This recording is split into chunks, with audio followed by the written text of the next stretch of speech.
Sur la haute montagne, il se passe autre chose que la métamorphose de Jésus.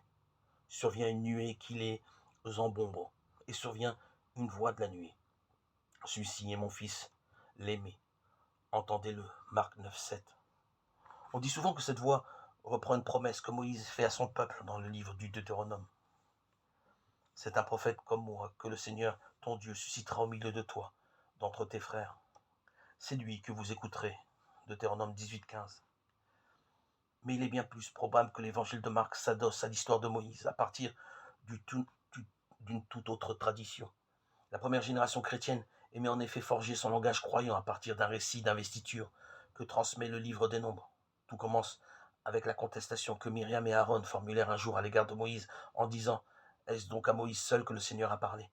Ne nous a-t-il pas parlé à nous aussi ?» Nombre 12, 2. Ce jour-là, raconte le livre des Nombres, Dieu descendit dans une colonne de nuée et valida la parole de Moïse par rapport à celle de tous les autres prophètes en disant « S'il y a parmi vous un prophète, c'est par une vision que moi, le Seigneur, je me fais connaître à lui. C'est dans un songe que je lui parle.